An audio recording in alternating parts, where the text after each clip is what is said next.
இந்திய அரசியலில் இளைஞர்களின் குரல் அதிகரித்து வரும் இந்த காலத்தில் ஒரு இளம் தலைவர் தனது தெளிவான பேச்சாலும் நேர்மையான அரசியலாலும் மக்களின் பிரச்சனைகளை நேரடியாக பாராளுமன்றத்தில் எடுத்துரைப்பதாலும் ஒட்டுமொத்த மக்களின் கவனத்தையும் ஈர்த்திருக்கிறார். அவர்தான் ராகவ் சதா.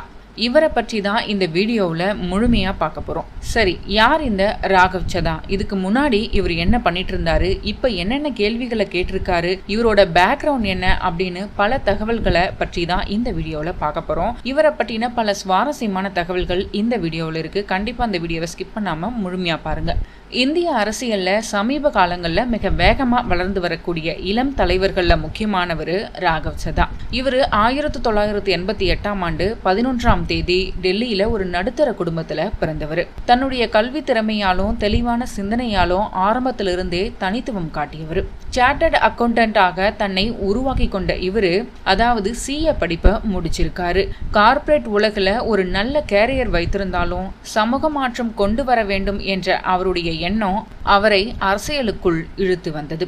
2011ஆம் ஆண்டு நடைபெற்ற அண்ணா ஹசாரே ஊழல் எதிர்ப்பு இயக்கம் இவருடைய வாழ்க்கையில மிகப்பெரிய திருப்பு முனையா அமைந்தது. அதற்கு பிறகுதான் அரவிந்த் கெஜ்ரிவால் தலைமையிலான ஆம் ஆத்மி பார்ட்டியில இணைந்து ஆரம்பத்துல பாலிசி அட்வைசரா பணியாற்றினார்.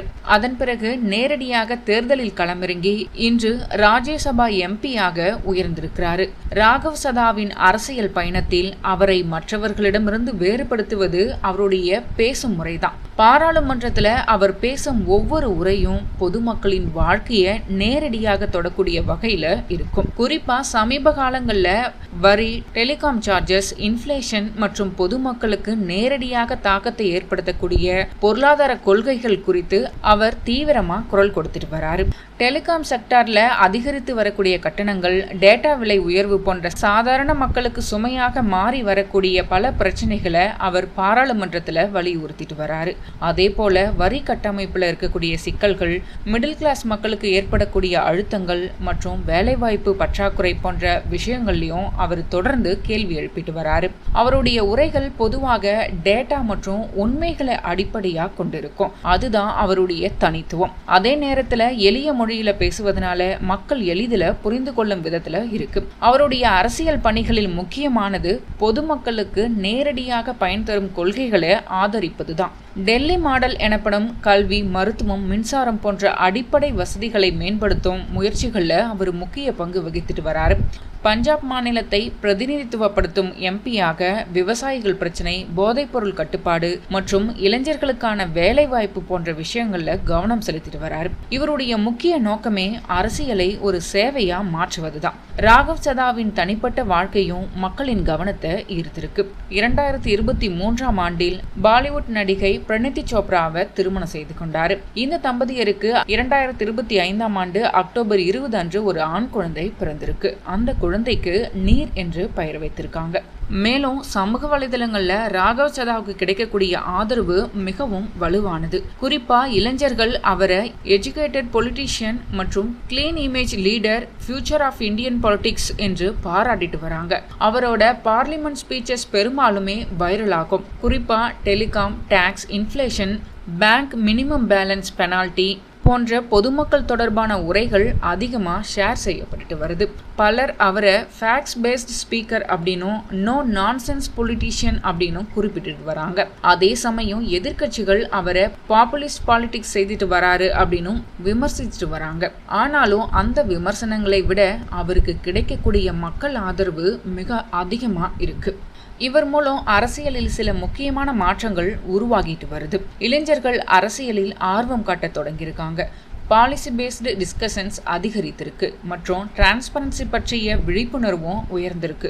ராகவ் சதா போன்ற இளம் தலைவர்கள் அரசியலில் அதிகரிப்பது இந்தியாவின் எதிர்காலத்திற்கு ஒரு நல்ல அறிகுறியா தான் பார்க்கப்படுது.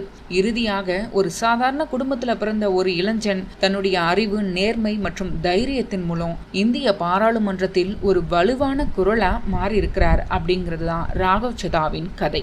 அவர் பேசக்கூடிய ஒவ்வொரு வார்த்தையும், அவர் எடுத்துக்கொள்ளும் ஒவ்வொரு பிரச்சனையுமே ஒரு விஷயத்தை தெளிவா சொல்லுது. இந்திய அரசியலில் இளம் குரலாக திகழக்கூடிய ராகவ் சதா பாராளுமன்றத்தில் வெறும் பேச்சுகளுக்காக அல்ல, பொதுமக்களின் தினசரி வாழ்க்கையை நேரடியாக பாதிக்கக்கூடிய பிரச்சனைகளை முன்வைக்கும் ஒரு அரசியல்வாதியாகத்தான் தன்னை நிலைநிறுத்தியிருக்காரு. குறிப்பாக டெலிகாம் கட்டணங்கள், வரி சுமை, டோல் வசூல்கள், பேங்கிங் பெனால்டி போன்ற விஷயங்கள்ல அவர் எழுப்பிய கேள்விகள் நாடு முழுவதுமே கவனத்தை ஈர்த்திருக்கு. டெலிகாம் துறையில 28 நாள் ரீசார்ஜ் முறையினால மக்கள் ஒரு வருடத்திற்கு 13 முறை ரீசார்ஜ் செய்ய வேண்டிய நிலை, அன்யூஸ்டு டேட்டா வீணாகும் பிரச்சனை, ரீசார்ஜ் முடிந்ததும் இன்கமிங் கால்ஸ் கூட தடை செய்யப்படுவது போன்ற சிக்கல்களை அவரு பாராளுமன்றத்தில் வலியுறுத்தினார். அவருடைய பேச்சுக்கு பிறகு ட்ராய் மூலம் 30 நாள் திட்டங்கள் அறிமுகப்படுத்த வேண்டும் என்ற விவாதம் வலுப்பெற்றது. மேலும் சில டெலிகாம் நிறுவனங்கள் மாற்றத்தையும் கொண்டு வர தொடங்கியிருக்கு. இதே போல மிடில் கிளாஸ் மக்களுக்கு வரி சுமை குறைக்க joint tax filing, bank minimum balance penalty நீக்கம் போன்ற யோசனைகளையும் அவர் முன்வைத்திருக்காரு. மேலும் டோல் கட்டணங்களை லீகலைஸ்டு லூட் அப்படின்னு விமர்சித்திருக்காரு. இவர் பாராளுமன்றத்தில் பேசும் மக்களின் அடிப்படை பிரச்சனைகள் மக்கள் மத்தியில பேசுபொருளா மாறியிருக்கு. பேங்கிங் துறையில பெனால்டி குறைப்பில் சிறிய அளவிலான மாற்றங்கள் இருந்தாலும் முழுமையான தீர்வு இன்னும் வரல.